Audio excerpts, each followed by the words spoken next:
الحمد لله. الحمد لله وكفى، والصلاة والسلام على عباده الذين اصطفى. أما بعد فقد قال الله تعالى في كلامه المجيد وفي الفرقانه الحميد. أعوذ بالله من الشيطان الرجيم. وبفضلك بسم الله الرحمن الرحيم. يسألونك عن الساعة أيان مرساها قل إنما علمها عند ربي لا يجليها لوقتها إلا هو ثقلت في السماوات والأرض إلى آخر الآيات. وأيضا قال الله تعالى في شان حبيبه آمرا ومخبرا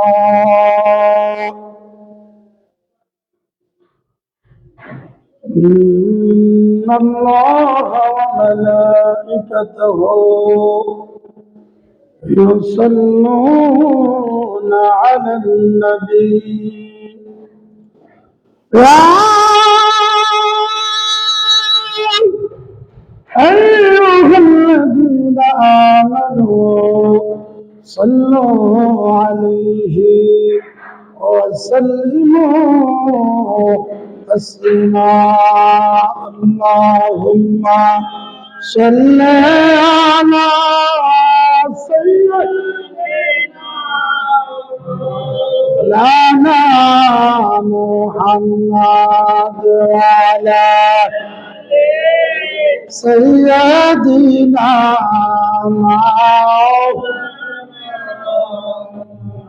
দয়া করো দয়াল আল্লাহ, নসিব করো মদিনা।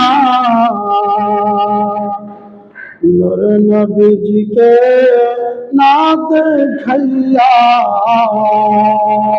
কবর দেশে নিও না আল্লাহুম্মা সাল্লি আলা সাইয়্যিদিনা মুহাম্মদ ওয়া আলা سيدنا مولانا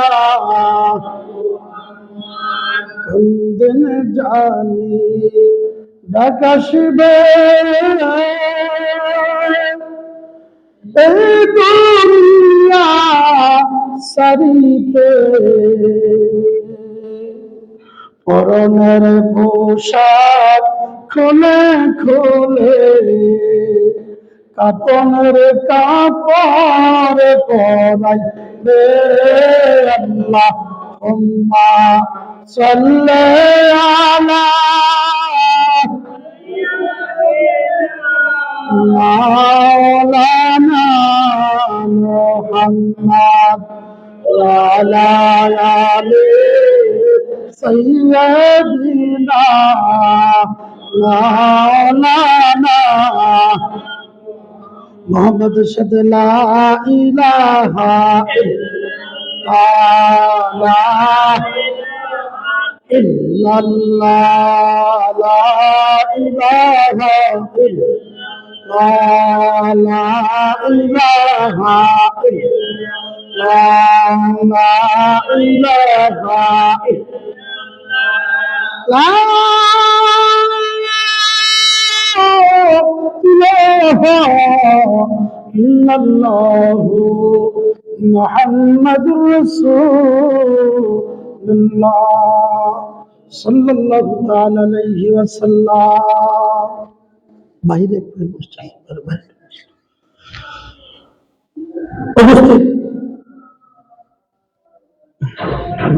বাহিরও আছে, বাহিরে আরেক প্যাকেট আছে, ওটাও নিয়ে আসেন, বাহিরটাও নিয়ে আসেন ভিতরে। মোহতারাম দিগার উলামায়ে কেরাম, মুরব্বিয়ানে আযম, যুবক ভাইরা, পর্দানিশী আমার মা ও বোনেরা, সকলের প্রতি আন্তরিক সালাম। আসসালামু আলাইকুম ওয়া রাহমাতুল্লাহি ওয়া বারাকাতুহু। মহান আল্লাহ জাল্লা শানুহুর দরবারে অসংখ্য অগণিত শুকরিয়া আদায় করছি, যে রব্বুল আলামিন আজকের এই পবিত্র জুমা শরীফে দুনিয়ার তামাম ব্যস্ততা থেকে মুক্ত করে দুনিয়ার সমস্ত মুআমালাত, লেনদেন, সমাজ, পরিবার, সন্তান সমস্ত কিছু ত্যাগ করে মহান আল্লাহ পাক রব্বুল আলামিনকে রাজি খুশি করার জন্য আল্লাহ পাক রব্বুল আলামিনের ডাকে সাড়া দিয়ে মসজিদে আসতে পেরেছি। সেজন্য আল্লাহ রাব্বুল আলামিনের দরবারে শুকরিয়া স্বরূপ একবার বলি আলহামদুলিল্লাহ।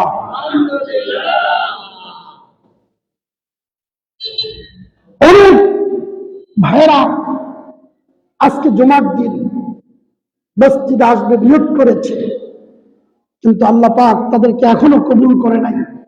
জানি না তাদেরকে কি কবুল করে কিনা। এমন অনেক মানুষ আছে নিয়ত করেছে মসজিদে আসবে, কিন্তু নানান ব্যস্ততার কারণে, সন্তানের কারণে, পরিবারের কারণে, সমাজের কারণে, রাষ্ট্রের কারণে, বন্ধু বান্ধবদের আড্ডায় তাদের নামাজ শেষ হয়ে যায়। ঠিকই না?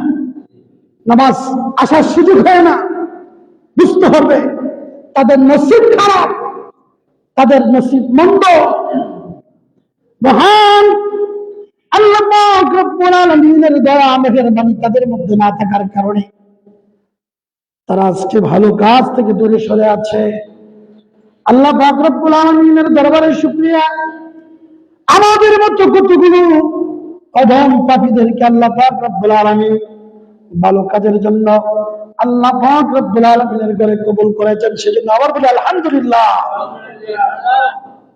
মহান আল্লাহ এই পৃথিবীটাকে সুন্দর করে সাজিয়েছেন। পৃথিবীটাকে সাজিয়েছেন কোন ফেরেশতাদের জন্য নয়, ফেরেশতাদের সেই পৃথিবীটাকে সাজিয়েছেন কোন জিনদের জন্য নয়। এই পৃথিবীটাকে সাজিয়েছেন বন জঙ্গলের পশু পাখির জন্য নয়। এই পৃথিবীটাকে সুন্দর করে সাজিয়েছেন আশরাফুল মাখলুকাত, মহান আল্লাহ পাক রব্বুল আলামিনের মহান সৃষ্টি জগতের মধ্যে যাদেরকে শ্রেষ্ঠতম মর্যাদা দিয়েছেন, সৃষ্টির সেরা জীব আশরাফুল মাখলুকাত সুন্দর করে বসবাস করবে আর শুকরিয়া স্বরূপ আল্লাহর ইবাদতে মশগুল থাকবে। বলেন সুবহানাল্লাহ। কিন্তু আজকে আমাদের মতো অদম পাপীরা আল্লাহকে ভুলে গিয়েছে। এত নিয়ামত পাওয়ার পরে আল্লাহকে ভুলে যাওয়া, এটা শুকরিয়া নয়, এটা কৃতজ্ঞতা, এটা আল্লাহ পাকের নাফরমানি ছাড়া আর কিছুই নয়। আরে সৃষ্টি জগতের মধ্যে নিকৃষ্টতম সৃষ্টি যারা আছে, একটা কুকুরকে যদি আপনি খাবার দেন, একবেলা খাবার দেন, সে কিন্তু আপনার পিছুর পিছু থাকবে, আপনাকে বারবার স্মরণ করবে, আপনার কাছে আসতে চাবে।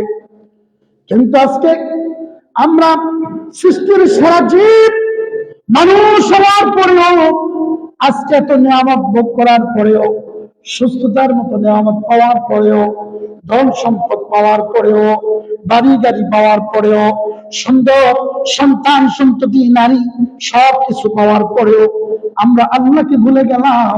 আমাদের মতো অধম পাপী সৃষ্টি জগতের মধ্যে আর কি আছে? ঠিক না? বাবাজি আমার, এই পৃথিবীটাকে আল্লাহ পাক রব্বুল আলামিন সুন্দর করে সাজিয়েছেন। সারা পৃথিবীটা, পুরা আসমানটাকে সাজিয়েছেন, লাইটিং করেছেন তারকা দিয়া। বলেন না সুবহানাল্লাহ। রাতের বেলা সারা আকাশের মধ্যে তারকা, মনে হয় যেন মিউজিক বাতি, ঠিক না? জোনাকি বাতি, হ্যাঁ, মরিচ বাতি, সারা পৃথিবীর আসমানটাকে সাজিয়েছেন। সারা পৃথিবীটাকে সুন্দর করে সাজিয়েছেন। রাতের আকাশের মধ্যে চাঁদ, দিনের মধ্যে সূর্য দিয়া এই পৃথিবীটাকে উজালা করে দিয়েছেন। বাবাজি আমার, একদিন এমন একদিন আসবে যেদিন সূর্য তার আলোটা হারিয়ে ফেলবে, চন্দ্র তার আলোটা হারিয়ে ফেলবে, তখন কিন্তু এই আলো থাকবে না। বান্দা তখন অন্ধকারে থাকতে হবে। সারা পৃথিবী অন্ধকারে নিমজ্জিত হয়ে যাবে। পৃথিবীর মধ্যে বিভীষিকাময় পরিবেশ তৈরি হবে। তখন আমাদের কি অবস্থা, কি হবে? বাবা, আসমান গুলো জমিনের কাছাকাছি চলে আসবে, পাহাড় পর্বত গুলো দুনিয়ার থেকে এক স্থান থেকে আরেক স্থান তোলার মতো উঠতে থাকবে। গাছপালা গুলো অস্তিত্বহীন হয়ে যাবে, পশু পাখিগুলো অস্তিত্বহীন হয়ে যাবে, মানুষগুলো অচেতন হয়ে যাবে। সমস্ত সৃষ্টি জগৎ একটা বিভীষিকা এমন অবস্থার সৃষ্টি হবে, তখন ইয়া নাফসি বলা ছাড়া দ্বিতীয় আর কোনো উপায় থাকবে না। ঠিক না? এক কথা, ইয়া নাফসি বলবে। এই জন্য বলো, কামত সংঘটিত হবে। মানুষ ইমানদার হওয়ার জন্য যতগুলো দায়িত্ব আছে, যতগুলো বিষয় আছে, এর মধ্যে একটা বিষয় হলো আখিরাতের প্রতি বিশ্বাস করা, কিয়ামত দিবসের প্রতি বিশ্বাস করা। একদিন পৃথিবীটা ধ্বংস হয়ে যাবে, ঠিক না? পৃথিবীটা থাকবে না, এই পৃথিবী আর পৃথিবী থাকবে না, পৃথিবীটা বিলীন হয়ে যাবে, অস্তিত্বহীন হয়ে যাবে। আল্লাহ পাক রব্বুল আলামিন কোরআনুল কারীমের মধ্যে বলতেছেন, ইয়াসআলুনাকা আনিস সাআহ। ইয়া রাসূলুল্লাহ, ইয়া হাবিবাল্লাহ, নবী গো, আপনাকে কাফের মুশরিকরা বিভিন্ন সময় কিয়ামত সম্পর্কে আপনাকে প্রশ্ন করা হয়েছে। আইয়ানা মুরসাহা, কখন কিয়ামত হবে, কখন কিয়ামত হবে গো নবী?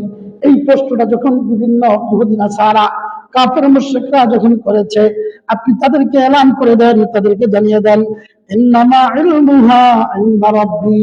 বলেন সুবহানাল্লাহ।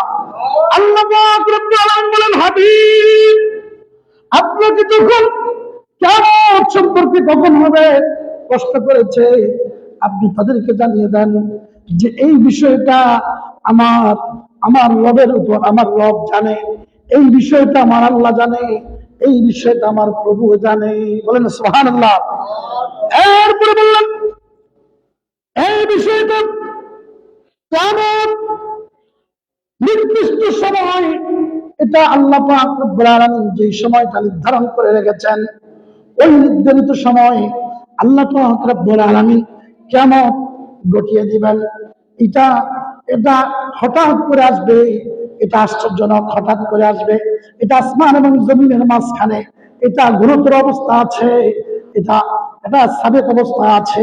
এমন সময় যখন আল্লাহ পাক রব্বুল আলামিন যখন ইসরাফিল আলাইহিস সালামকে ফুঁক দিতে বলবে, ফুঁক দেওয়ার সাথে সাথে এই পৃথিবীর অবস্থা পাল্টে যাবে, পৃথিবীর মধ্যে কিয়ামত সংঘটিত হয়ে যাবে। এই জন্য বাবা, এই পৃথিবীটা ধ্বংস হয়ে যাবে, আমরাও তো চলে যাব, আমরা স্থায়ী নয়। অতএব আল্লাহর বিধানগুলো পালন করতে হবে। আল্লাহর নবী রাহমাতুল লিল আলামিন কিয়ামত হওয়ার আগে কতগুলো এমন বর্ণনা দিয়েছেন, এমন কতগুলো আশ্চর্য ধরনের ঘটনার বর্ণনা দিয়েছেন।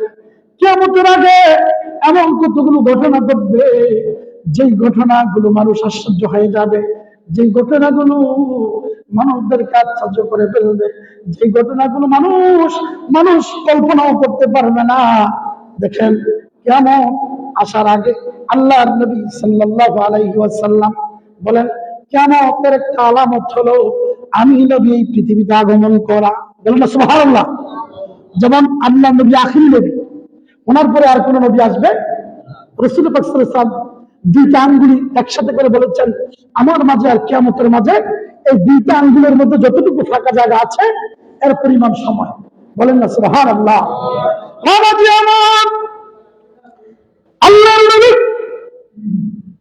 কিয়ামত হওয়ার পূর্বে যে ঘটনাগুলো ঘটবে, দুনিয়ার মধ্যে কি ঘটনাগুলো ঘটবে একটা একটা করে চোখে আঙ্গুল দিয়ে দেখা দিয়েছেন যে কিয়ামত হওয়ার পূর্বে এক নাম্বার আস্তে আস্তে করে একটা একটা করে ঘটনা ঘটতে থাকবে।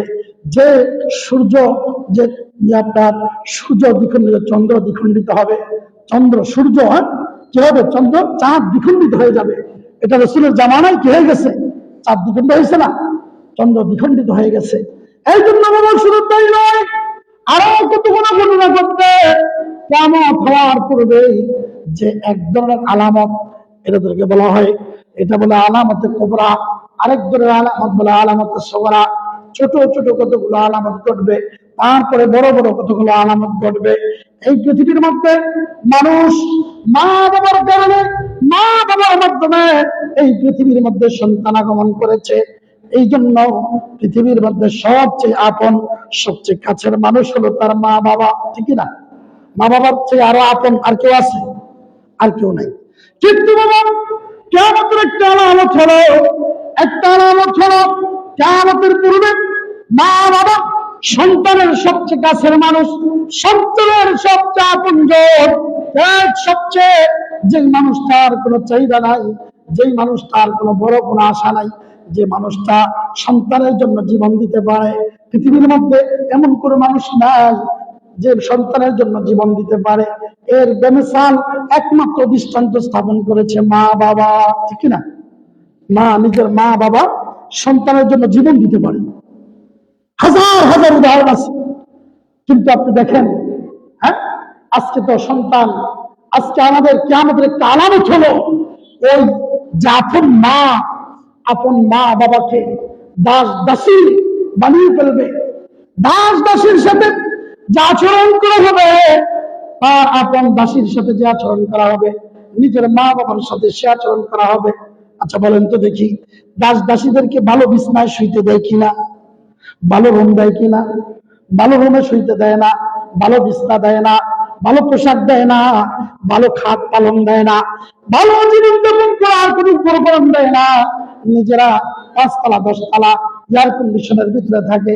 নিজের আপন মাকে আপনার টিনের ঘরের মধ্যে রাখে, ভাঙ্গা ঘরের মধ্যে রাখে। মাকে আপন মনে করে না। কিয়ামতের পূর্বে এমন কতগুলো লক্ষণ আসবে, এর মধ্যে একটা লক্ষণ হলো নিজের আপন মা বাবাকে দাস দাসী মনে করবে। আচ্ছা বলেন তো দেখি, নিজের কোন মা বাবা আপন সন্তানকে কেমন ভাবে আঁকড়ে রেখেছে? ছোট্ট অবস্থায় মায়ের কোলে প্রস্রাব করে দিয়েছে। মা বাবা বিয়ের অনুষ্ঠানে গেছে, অনুষ্ঠানের মাঝখানে যখন খাইতে বসছে, খানার মধ্যে যখন সন্তান পায়খানা করে দিছে, সমস্ত মানুষগুলো নাকের মধ্যে আঙ্গুল দিচ্ছে, ঠিক না? একটা অনেক বড় বড় মজলিসের মধ্যে খাইতে বসলে সন্তান অনেক সময় আমরা পায়খানা করে দিচ্ছি। এখন সবাই কিন্তু কি করছে? পায়খানার গন্ধে নাকের মধ্যে কাপড় দিছে, নাকের মধ্যে আঙ্গুল দিছে, কিন্তু একটা মানুষ কিন্তু নাকের মধ্যে কাপড় দেয় না। ওটা হলো কে? মা। বলেন না সুবহানাল্লাহ।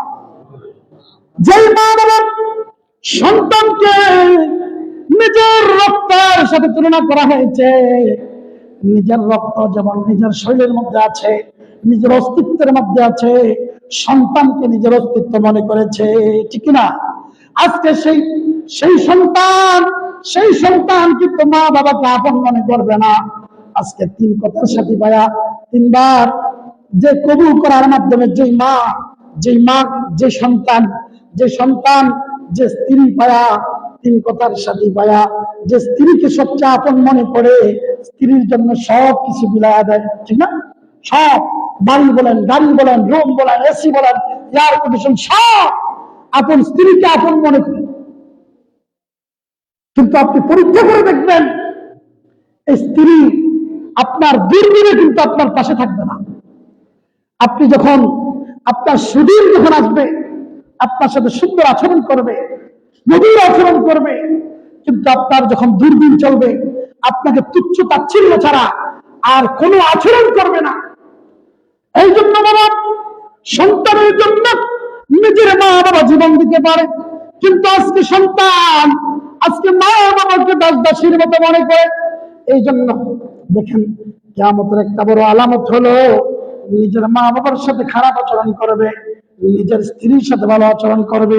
নিজের স্ত্রীর কথায় কিয়ামতের একটা আলামত হলো স্ত্রীর কথায় সন্তান উঠবে, বসবে, চলবে, ফিরবে, সবকিছু কমান্ড, যার কমান্ডে চলবে ওটা হলো মহিলা। মহিলাদের কমান্ডে পুরুষ চলবে, এটা হলো কিয়ামতের একটা আলামত। আজকে অধিকাংশ অবস্থা দেখেন, সমস্ত প্রত্যেকটা ফ্যামিলিতে দেখেন সন্তান স্ত্রীর কথায় সন্তান পাল্টায় যায়। সন্তান মাকে চেনে না, বাবাকে চেনে না, বাবাকে ঘর থেকে বের করে দেয়, মাকে ঘর থেকে বের করে দেয়। মা কত বৃদ্ধ বয়সে মা বাবা কিন্তু সন্তানের পাশে থাকতে চান। যেমনি ভাবে সন্তান, ছোট দুধের সন্তান মাকে ছাড়া কিন্তু থাকতে পারে। আচ্ছা বলেন, দুধের সন্তান মাকে ছাড়া থাকতে পারে? আপনি যত বাবা হন, আপনি বাবা, আপনি যা কিছু আছে আপনার শত, আপনি সব কিছু আছে, কিন্তু দুধের সন্তানটাকে আপনি নিজের কাছে রাখতে পারবেন না। সন্তান মায়ের কোলে থাকতে ভালোবাসে। এই জন্য দেখেন মা সন্তানকে আগলে রাখতে ভালোবাসে, কিন্তু মানুষ যখন বৃদ্ধ হয়ে যায়, শিশু সন্তান যেমনি ভাবে মায়ের কাছে মায়ের কোলে থাকতে ভালোবাসে, অনুরূপ ভাবে সন্তান যখন মানুষ যখন বৃদ্ধ হয়ে যায় তখন সন্তানের কাছাকাছি থাকতে ভালোবাসে। বলেন না সুবহানাল্লাহ, ঠিক কিনা? দেখবেন সন্তানের কাছে থাকতে ভালোবাসে, সন্তান যেই ঘরে থাকে ওই ঘরে থাকতে ভালোবাসে। কিন্তু আজকে সন্তান নিজের স্ত্রীর কোথায় তার সন্তান মাকে ঘর থেকে বের করে দেয়, মাকে ভাঙ্গা ঘরের মধ্যে রাখে, মাকে ঘর থেকে তাড়িয়ে দেয়, মাকে ভালো কোনো পোশাক দেয় না, অত নিজের স্ত্রীকে দামি দামি পোশাক দেয়, দামি দামি গহনা দেয়, দামি দামি অলংকার দেয়, স্ত্রীর কথা একটাও পালায় না। কিন্তু মা সামান্য পরিমাণ রোগের জন্য, ওষুধের জন্য সামান্য কয়েকটা টাকা চায়, সে সন্তান টাকা পর্যন্ত দেয় না, ঠিক কিনা? এগুলো কিয়ামতের আলামত। এই জন্য কিয়ামতের আলামতের মধ্যে বড় বড় কতগুলো আলামত ঘটবে, ছোট ছোট কতগুলো আলামত ঘটবে। এইগুলো এর মধ্যে আরেকটা হলো মানুষ বুনিয়ান ভার্সেস, যে মানুষ বড় বড় বেনা, বড় বড় বিল্ডিং, অট্টালিকা জন্য মানুষ প্রতিযোগিতা করবে, যার পায়ের মধ্যে জুতা নাই, খোফাতা ওয়াল উরাতা, নগ্ন পদ বিশিষ্ট, যে ঠিক মতো এক জুতা পা দিতে পারে না, জুতা কিনতে পারে না, জুতা পা দিতে পারে না, এমন লোক দেখবেন কিয়ামতের আগে 10 তলা 20 তলা বিল্ডিং বানাবে, 10 তলা 20 তলা বিল্ডিংয়ের মালিক হবে। কিয়ামতের পূর্বে পাঁচিল বেড়ে যাবে, সম্পদ বেড়ে যাবে, অভাব থাকবে না, যাকাত দেওয়ার মতো মানুষ খুঁজে পাওয়া যাবে না। কিয়ামতের পূর্বে যখন গান বাজনা বেড়ে যাবে, বাদ্যযন্ত্র বেড়ে যাবে, গায়িকার সংখ্যা বেড়ে যাবে, ভালো মানুষের কোনো মান সম্মান থাকবে না, খারাপ মানুষ নেতৃত্ব দিবে, সমস্ত মানুষ সম্মান করবে খারাপ মানুষদেরকে, মানুষ যে ইজ্জত করবে খারাপ মানুষদেরকে, কারণ তাদের ভিতরে যে তাকওয়া, এই কিয়ামতের আগে মানুষের ভিতরে তাকওয়া উঠে যাবে। দেখেন যখন মানুষের ভিতরে তাকওয়া উঠে যাবে কেমন, যেমন কিয়ামতের আগে আপনারা শুনছেন তো দাজ্জাল আসবে, ঠিক না? দাজ্জাল পৃথিবীর মধ্যে কয়দিন থাকবে জানেন? মাত্র 40 দিন। কয়দিন? 40 দিন থাকবে। এই 40 দিনের মধ্যে একদিন 1 বছরের সমান হবে। এই প্রথম দিনটা হবে 1 বছরের সমান। এই প্রথম দিন দেখেন দাজ্জাল, আল্লাহর হাবিব সাল্লাল্লাহু আলাইহি ওয়াসাল্লাম দাজ্জালের বর্ণনা দিচ্ছে, ওনার মার বর্ণনা দিচ্ছে, বাবার বর্ণনা দিচ্ছে। ওনার যেই ঘরের মধ্যে আসবে, ওনার মা বাবার 30 বছর পর্যন্ত কোনো সন্তান হইব না। কয় বছর? 30 বছর সন্তান হইব না, সন্তান বন্ধ থাকবে। 30 বছর পরে এমন একটা সন্তান আসবে 1 চোখ বিশিষ্ট, চক্ষুটা বন্ধ থাকবে, এই লোকটার অন্তর থাকবে না, দাজ্জালের অন্তর থাকবে না। আচ্ছা, অন্তর যদি না থাকে সে ভালো মন্দ বুঝবে? বুঝবে না। আল্লাহ নবী বললেন, লাহুম কুলুবুন লা ইয়াফকাহুনা বিহা ওয়া লাহুম আ'য়ুনুন লা ইয়াবসারুনা বিহা ওয়া লাহুম আযানুন লা ইয়াসমাউনা বিহা উলাইকা কাল আনআম বাল হুম আদাল। বলেন নাউযুবিল্লাহ। আল্লাহ রব্বুল আলামিন কোরআনুল কারীমের মধ্যে বলেন যে কাল কিয়ামতের পূর্বে এমন কতগুলো মানুষ থাকবে, তাদের চোখ থাকবে, চোখ দিয়ে ভালো জিনিস দেখবে না, তাদের অন্তর থাকবে, বুঝবে না, তাদের কান থাকবে, ভালো কথা শুনবে না। এরা হলো দুনিয়ার মধ্যে চতুষ্পদ জন্তু, গাধা, গরু, ছাগল, কুত্তার চাইতে আরো খারাপ। এদের সাথে কুকুর ভালো। একটা কুকুরকে আপনি খাবার দেন, সে কিন্তু আপনাকে প্রোটেকশন দিবে, আপনার কথা শুনবে, আপনাকে মানবে। কিন্তু মানুষ এত সুখী সমৃদ্ধ হওয়ার পরেও আল্লাহকে চিনে না। দেখবেন যে যত বেশি সম্পদের মালিক হয়, যে যত বেশি, সে তত বেশি ব্যস্ত হয়, ঠিক না? ঠিক। যে যত বেশি ব্যস্ত হয় সে তত বেশি আল্লাহকে বলে যায়।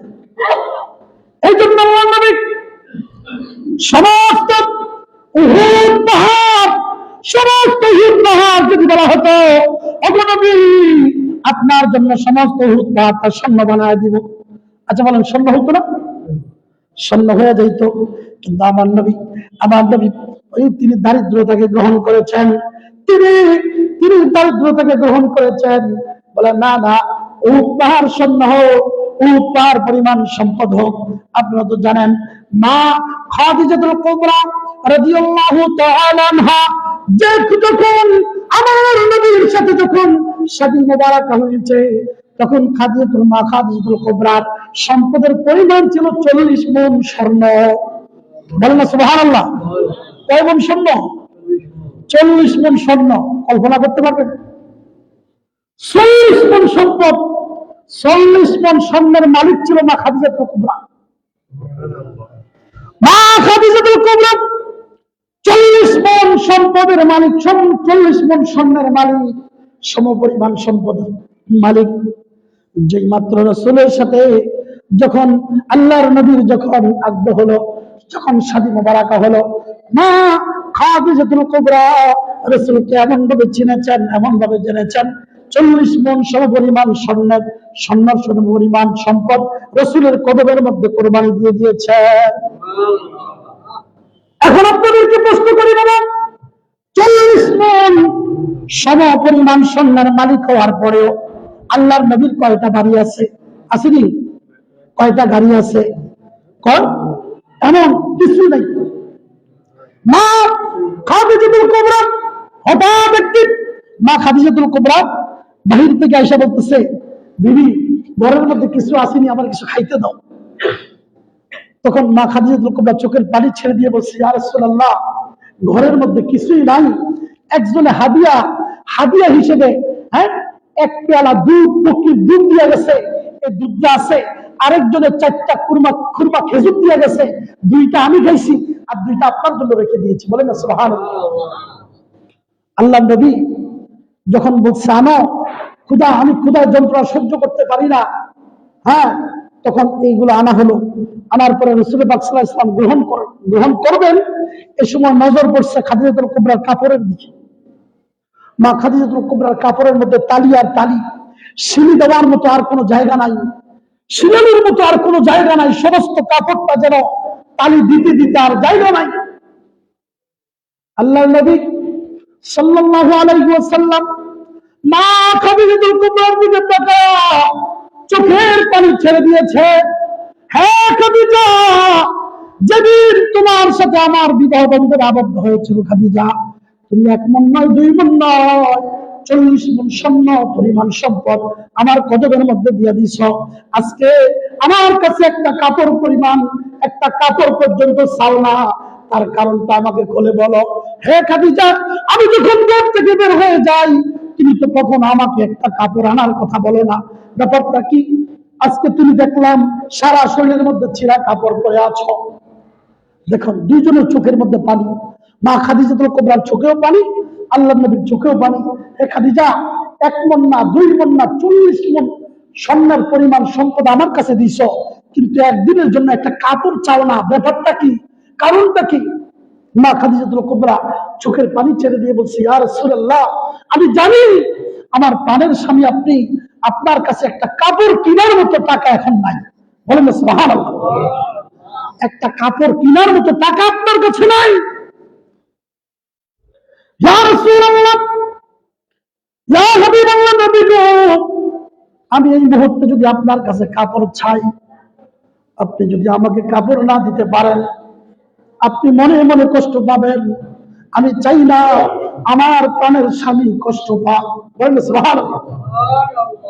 আল্লাহ নবী চোখের পানি ছেড়ে দিয়ে বলছে, খাদিজা, জীবনে তো কোনো কিছু চাইলে না। হ্যাঁ খাদিজা, আমার কাছে চাওয়ার মতো এমন কিছু চাইলাম না। তোমার মনে চাই কিনা, আমার কাছে কিছু চাওয়ার মতো তোমার মনে আছে কিনা, কিছু চাওয়ার মতো আছে কিনা, তুমি আমার কাছে চেয়ে নাও। আমি চেষ্টা করব, আমি মদিনার নবী চেষ্টা করব তোমার চাহিদা পূরণ করার জন্য। বলেন সুবহানাল্লাহ। যে খাদিজা 40 মণ স্বর্ণের পরিমাণ সম্পদ রাসূলের কদমে বিলায় দিছে, ওই খাদিজা সিরা কাপড় পরতে পরতে সিরা কাপড় পরে আছে, রাসূলের কাছে একটা কাপড় চায় না। আচ্ছা বলেন তো, বর্তমানে আমাদের বিবিরা যদি এই পরিমাণ সম্পদ যদি বাবার বাড়ি থেকে আনতো, আচ্ছা বলেন তো এই সিরা কাপড় পরলে কি অবস্থা হইতো? আপনার আমার কাছে থাকতো? থাকতো না। কিন্তু মা খাদিজাতুল কুবরা রাসূলকে কেমন ভাবে চিনেছেন। হ্যাঁ খাদিজা, তোমার চাওয়ার মতো কিছু আছে কিনা আমার কাছে চাও। খাদিজা চোখের পানি ছেড়ে দিয়েছে, চোখের পানি ছেড়ে দিয়ে কান্দে, ইয়া রাসূলুল্লাহ, ইয়া হাবিবাল্লাহ, নবী গো, ও মায়ার নবীজি, দুনিয়ার মধ্যে আমার কিছু চাওয়া নাই। খাদিজা তুমি কি চাও? ইয়া রাসূলুল্লাহ, মানুষ যখন মারা যাবে, কবরের মধ্যে যখন শোয়ানো হবে, শুনছি মাটির নিচে সাপ বিচ্ছু ভয়ঙ্কর পোকামাকড় মানুষদেরকে আক্রমণ করবে, কবরের মাটিগুলো মানুষদেরকে চাপ দিবে, জাহান্নামের আগুন মানুষদেরকে স্পর্শ করবে। এই কথা বলে খাদিজা চোখের পানি ছেড়ে দিয়েছে, ইয়া রাসূলুল্লাহ, ইয়া হাবিবাল্লাহ, নবী গো, জাহান্নামকে ভয় পাই, কবরের পোকামাকড়কে ভয় পাই, কবরের যে চাপ দিবে ওই কবরের চাপকে ভয় লাগে গো নবী। আপনি একটা কাজ করবেন, জীবনে আপনার কাছে কিছুই চাই নাই, আপনার কাছে আমার একটা জিনিস চাওয়া গো নবী, যেদিন আমি দুনিয়া থেকে চলে যাব, ও যেই কবরের মধ্যে আমি থাকব, যেই কবরের মধ্যে আমি থাকব, আমার সাথে তো আর কেউ থাকবে না গো নবী। আমি আপনাকে ছাড়া থাকতে পারি না, কিন্তু আপনার আপনার কিছুই থাকবে না, ওই কবরের মধ্যে আমাকে থাকতে হবে গো নবী। আমি কিছুই চাই না, আপনার একটা জুব্বা মোবারক দিয়া, দুনিয়ার কোন দামি কাপড় নয়, দুনিয়ার কোন উন্নত ধরনের কাপড় নয়, আপনার একটা জুব্বা মোবারক দিয়া আমার কাপড়ের কাপড়টা আপনি বানায়া দিয়ে। আল্লাহ নবী জুব্বা মোবারক, ইয়া রাসূলুল্লাহ, আপনার জুব্বা মোবারকটা আমার জন্য দিয়ে।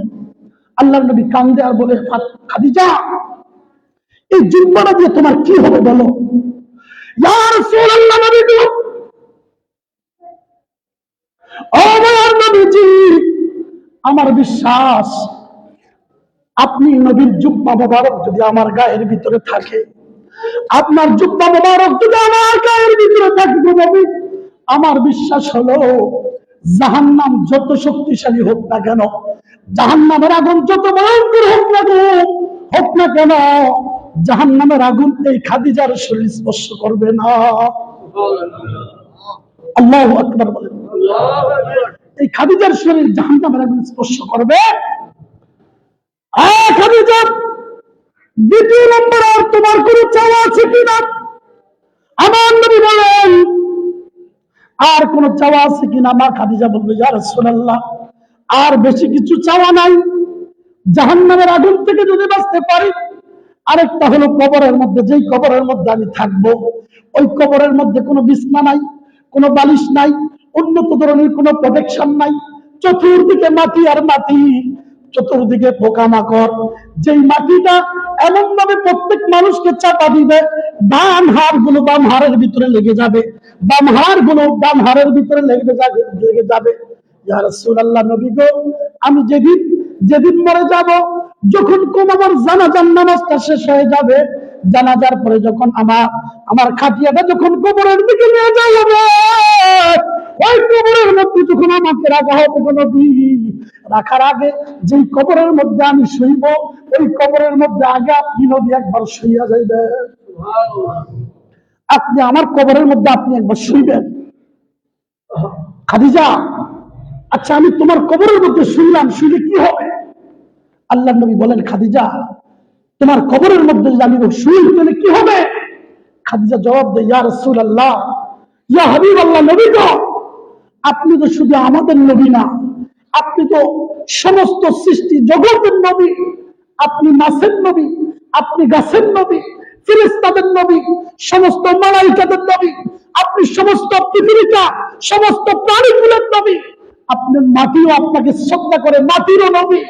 আপনি নবীর জিসিম মুবারক, যে মাটির মধ্যে স্পর্শ হবে, যে মাটির মধ্যে আপনার দেহ মুবারক লাগবে, আমার খাদিজাতুল কুবরার বিশ্বাস হলো ওই মাটি কখনো খাদিজার সাথে বেয়াদবি করবে না। বলেন সুবহানাল্লাহ।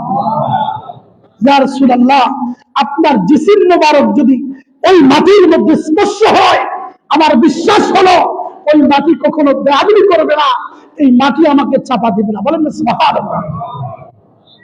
কিতাব খুলে দেখেন, যেদিন মা খাদিজাতুল কুবরা দুনিয়া থেকে বিদায় গ্রহণ করেছে, আল্লাহ নবীর একটা জুব্বা মুবারক দিয়া খাদিজাতুল কুবরার যে কাপড়ের কাপড়টা বানায় দেওয়া হয়েছে। বলেন সুবহানাল্লাহ। দেখেন, এই জন্য খাদিজাতুল কুবরা যখন কবরের মধ্যে রাখা হবে, কবরের মধ্যে রাখার আগে মা আল্লাহর হাবিব সাল্লাল্লাহু আলাইহি ওয়াসাল্লাম খাদিজার কবরের মধ্যে একা একা শুয়ে রয়েছে। বলেন সুবহানাল্লাহ। দেখেন, আজকে কিয়ামতের আলামত বর্ণনা শুরু করলাম, কিন্তু শুরুটাই কেমন যেন হয়ে গেল, এত বিভীষিকাময় হবে। এই জন্য দেখেন, কিয়ামতের মধ্যে যখন জাহান্নামকে ছেড়ে দেওয়া হবে, বলছে জাহান্নাম ফেরেশতার মধ্যে যখন 70,000 লাগাম দিয়া জাহান্নামটা ধরে আছে, প্রত্যেকটা লাগামের মধ্যে 70,000 ফেরেশতা ধরে আছে। 70,000 ফেরেশতাকে টেনে টেনে যখন জাহান্নাম যখন উম্মতের দিকে আসবে, জিবরাইল ডাক দিবে, ইয়া রাসূলুল্লাহ, ইয়া হাবিবাল্লাহ, নবী গো, আপনার উম্মতের দিকে জাহান্নাম ধেয়ে আসতেছে। কি আসতেছে? জাহান্নাম আপনার উম্মতের দিকে ধেয়ে আসতেছে। আমার নবী চোখের পানি ছেড়ে দিয়ে সিজদার মধ্যে যখন পড়ে যাবেন, রব্বি হাবলি ইয়া উম্মতি, রব্বি হাবলি ইয়া উম্মতি, ওই দিন কিতাবের মধ্যে আসতেছে সমস্ত মানুষগুলো ওই দিন ইয়া নাফসি বলবে, নিজের বাঁচার জন্য, নিজের আত্মরক্ষার জন্য ইয়া নাফসি বলবে। কিন্তু বাবা, ওই দিন একমাত্র রাসূল বলবে, হাবলি হাবলি ইয়া উম্মতি, রব্বি হাবলি ইয়া উম্মতি। বলেন সুবহানাল্লাহ। রাসূলের কানের মধ্যে জিবরাইলের আওয়াজটা যাবে, যাওয়ার সাথে সাথে রাসূলের কান্না সিজদার মধ্যে আরো বেড়ে যাবে। আল্লাহ পাক রব্বুল আলামিন ফেরেশতাকে পাঠাবে, জিবরাইল, আরে যাও, আমার হাবিবকে, আমি তো ওনাকে খলিলুল্লাহ বানাই নাই, আমি ওনাকে হাবিবুল্লাহ বানাইছি। বলেন সুবহানাল্লাহ। আরে হাবিবুল্লাহ, খলিলুল্লাহ হলো যে আমি আল্লাহকে খুশি করে, আর হাবিবুল্লাহ হলো আমি আল্লাহ তাকে খুশি করব। বলেন সুবহানাল্লাহ। হে জিবরাইল, আমার বন্ধু চোখের পানি জমিনের মধ্যে পড়বে, আর আমি আল্লাহ তাকায়া থাকবো, হতে পারে না, যাও তুমি আমার নবীকে এক পেয়ালা পানি দাও, এই পানিকে যাতে জাহান্নামের মধ্যে নিক্ষেপ করে। বলেন সুবহানাল্লাহ। আচ্ছা, এক পেয়ালা পানি, সামান্যটুকু পানি দিবে, বলছে আচ্ছা বলেন, দুনিয়ার সমস্ত সাগর মহাসাগর সমস্ত সমুদ্রের পানি যদি জাহান্নামের মধ্যে ফেলায়, জাহান্নামের আগুন নিভবে? আজকে আমেরিকাতে দেখেন, লস অ্যাঞ্জেলেস শহর জলে পুরো ছাই হয়ে গেছে, ঠিক আছে? ঠিক, শত শত বিমান, হাজার হাজার মানুষ, হাজার হাজার মানুষ, হাজার হাজার টন পানি দিতেছে, কিন্তু আগুন নিভাইতে পারতেছে? আজ পর্যন্ত আগুন জ্বলতেছে কিনা? এখনো নিভছে? এখনো নিবে নাই। আমার নবী বললেন, হে জিবরাইল, এই সামান্যটুকু পরিমাণ পানি কি হবে? আমার জিব্রাইল বলবে, ইয়া রাসূলুল্লাহ, ইয়া হাবিবাল্লাহ, নবী গো, ও মায়ার নবীজি, এখানে সামান্যটুকু পানি পরিমাণ মনে করবেন না, এই পানির দাম অনেক বেশি। কয় কেমনে বেশি? পানিগুলো কার? ইয়া রাসূলুল্লাহ, ইয়া হাবিবাল্লাহ, নবী গো, এই পানিগুলো আপনার গুনাহগার উম্মতেরা, যারা গুনার ভয়ে, যারা আল্লাহকে ভয় করে জমিনের মধ্যে, যখন জমিনের মধ্যে অশ্রু ফেলেছে, গভীর রজনীতে বালিশের সাথে মাথা রেখে কান্না করেছে, এই কান্নার পানিগুলো আমার আল্লাহ একত্র করে জমিয়ে রেখেছে। বলেন সুবহানাল্লাহ। ইয়া রাসূলুল্লাহ, ইয়া হাবিবাল্লাহ, নবী গো, এই পানির পাওয়ার এত বেশি, সমস্ত পৃথিবীর পানি যদি আপনি জাহান্নামের মধ্যে দেন, জাহান্নামের আগুন নিভবে না, কিন্তু এখান থেকে এক ফোঁটা পরিমাণ পানি যদি আপনি জাহান্নামে দেন, খোদার কসম করে বলছি গো নবী, জাহান্নামের আগুন তাৎক্ষণিক নিভে যাবে। রাসূলুল্লাহ জাহান্নামের মধ্যে যখন এই পানিগুলো ছিটাবে, জাহান্নাম থেমে যাবে, নিভে যাবে। বলেন না সুবহানাল্লাহ। ওই নবীকে না মানলে ইমানদার হওয়া যাবে? ইমানদার হওয়া যাবে? যাবে না। আল্লাহ পাক রব্বুল আলামিন আমাদেরকে বুঝার তৌফিক দান করুক। অনেক কথা আসছে, ইমাম মাহদী আসবে, ঈসা আলাইহিস সালাম আসবে, দাজ্জাল আসবে। দাজ্জালের বাবার পরিচয় দিয়েছে, অনেক লম্বা মানুষ হবে, হালকা পাতলা হবে, ওনার নাক থাকবে পাখির মতো, পাখির ঠোঁটের মতো লম্বা, আবার ওনার মা হবে স্থূল মোটা। বলছে এই দাজ্জাল যখন আসবে, ওনার চোখ এক চোখ খোলা হবে, অস্বাভাবিক, কিন্তু তার অন্তর থাকবে না। এই দাজ্জালকে শায়েস্তা করার জন্য ঈসা আলাইহিস সালাম, ইমাম মাহদী আসবে, ঈসা আলাইহিস সালাম আসবে। আল্লাহ পাক রব্বুল আলামিন যদি তৌফিক দেয়, আগামী জুমায় কিয়ামতের অনেক লম্বা আলোচনা, ইনশাআল্লাহ কিয়ামতের আলোচনা হবে। আল্লাহ পাক রব্বুল আলামিন আমাদেরকে বোঝার তৌফিক দান করুক। সবাই আমিন। আরেকটা কথা মনে রাখবেন, যাদের মা বাবা এখনো জীবিত আছে, বাবা আপনি যদি ওলি হতে চান, আপনি যদি আপনার আমল যদি কবুল হতে, আল্লাহর কাছে কবুল করতে চান, আপনার মা বাবার পায়ের নিচে আপনি থাকতে হবে, মা বাবার খেদমত করতে হবে। আপনি যে ঘরে থাকেন, আপনি যেই ঘরের মধ্যে থাকেন, আপনার মা বাবা ওই ঘরের মধ্যে রাখবেন, ঠিক না? ঠিক। পৃথিবীর মধ্যে সবচেয়ে আপন হলো নিজের মা বাবা, স্ত্রী, পুত্র, সন্তান। এই যে করোনা গেছে না, করোনার মধ্যে অনেকে দেখাচ্ছে আপন সন্তান নিজের মা বাবার লাশ পর্যন্ত দেখে নাই, নিজের মা বাবার লাশ গ্রহণ করতে আসে নাই, নিজের মা বাবাকে দেখতে আসে নাই। আপনি কার জন্য কি করতেছেন? আজকে স্ত্রী, পুত্র, সন্তানের জন্য নিজের মা বাবাকে বাদ দিয়ে দিচ্ছেন, মা বাবাকে ঘর থেকে তাড়াই দিচ্ছেন, মা বাবাকে খাবার দেন না। আরে একবেলা খাবার, কত খাবার আপনার শিকাল কুকুর খায়, কত খাবার আপনার মানুষই খায়, বন্ধু বান্ধব খায়। আজকে মা বাবাকে আপনি খাবার দিচ্ছেন না। মনে রাখবেন, আপনিও কিন্তু মা বাবা বৃদ্ধ হবে। আপনি আপনার মা বাবার সাথে যা করছেন, আপনার সন্তান কিন্তু দেখে আসে, জবাব দেয় না, জবাব দিবে না, বাস্তবে প্রমাণ দেখাইবে, ঠিক না? ঠিক। এখনো সময় আছে, যাদের মা বাবা আছে, আজকের থেকে সন্তানকে যতটুকু আদর করেন, মা বাবাকে তার চেয়ে দ্বিগুণ আদর করবেন। কারণটা কি জানেন? নিজের সন্তান আপনার জন্য জীবন দিবে না, সন্তান জীবন দিবে না, কিন্তু মা বাবা বৃদ্ধ হয়ে গেলেও আপনার জন্য জীবন দিবে, ঠিক না? ঠিক। কিন্তু সেই মা বাবাকে আপনি দূরে সরাই দিচ্ছেন। আপনার নিজের এত সুন্দর বাড়ি, বিল্ডিং এর মতো জায়গা দেন না, বিল্ডিংটা ময়লা হয়ে যাবে। যে সন্তানের জন্য করতেছেন, ওই সন্তান আপনার জন্য করবে না। কসম করে বলতে পারবো, মা বাবা বৃদ্ধ হয়ে গেল, এখনো পর্যন্ত যাদের মা বাবা বৃদ্ধ আছে, আপনি যাই দেখবেন, আপনি ঘর থেকে বের হয়ে দেখেন, রাত্রের মতো যখন ঘরে যাইবেন, নিজের স্ত্রী, পুত্র ঘর থেকে এক ডাকে দরজা খুলবে না। নিজের মা যদি বেঁচে থাকে, সবচেয়ে আওয়াজ দিবে, বাবা তুমি কি আসছো, ঠিক না? ঠিক। এখনো তো আমরা যখন বাড়িতে যাই, যদি কোনো কাজ থাকে বা মাহফিল থাকে, এখনো যদি বাড়িতে যাই, দেখেন বাড়িতে যাওয়ার পরে রাত্রি যখন গভীর হয়ে যায়, ঘরে যখন আসি, এক ডাকের সাথে সাথে নিজের আপন মানুষগুলোর খবর নাই। কিন্তু মা যখন দরজার মধ্যে ডাক দিতে দেরি, মা হাজির, দরজা খুলে দেয়। জিজ্ঞেস করি, মা আপনি কি ঘুমান নাই?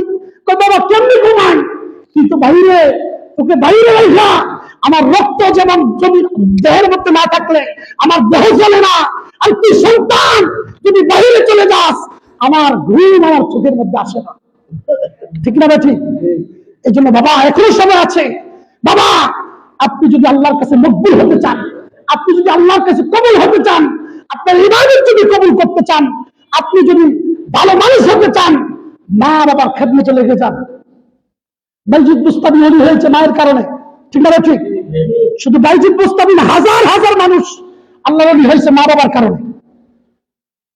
এখনো যে সমস্ত যুবক ভাইরা মা বাবাকে অবহেলা করতেছ, তোমাদের পায়ের মধ্যে আমি ধরে বলছি, মা বাবাকে অবহেলা করো না বাবা। মা বাবা কি জিনিস এখনো বুঝো নাই, কিন্তু একদিন মা বাবা যখন তুমি হবা তখন বুঝতে পারবা। এই জন্য মায়েরকে কষ্ট দেওয়া যাবে না, মা বাবাকে কষ্ট দেওয়া যাবে না। হ্যাঁ, অনেক সন্তান মায়ের সাথে কি করে, হ্যাঁ, মা বাবার কাছে কিছু চাই দিতে পারে না, আত্মহত্যা করে। এটা সুসন্তান নয়, এটা কুসন্তান। মনে রাখবেন, এটা সুসন্তান নয়। এই সন্তান জন্য দুনিয়া আখেরাত খুবই অমঙ্গল। ঠিক না ঠিক? আমি যুবক ভাইদেরকে বলবো, অনেক মা বাবার কাছে অনেকে বায়না করে। মনে রাখবা, হয়তো তাদের সামর্থ্য নাই, কিন্তু মা বাবার কলিজা কিন্তু অনেক বড়। ঠিক না ঠিক? সন্তান চাইতে দেরি, সন্তানের জন্য দিতে মাল খরচ করতে দেরি করে, কিন্তু সেই মা বাবাকে তোমরা এভাবে বেইমানি করলে কেমনি হবে? আল্লাহ পাক রব্বুল আলামিন আমাদেরকে বুঝার তৌফিক দান করুক। ওয়া মা আলাইনা ইল্লাল বালাগ। আসসালামু আলাইকুম। যারা সুন্নাত পড়েন না, চালা কাবলার জমা আদায় করুন।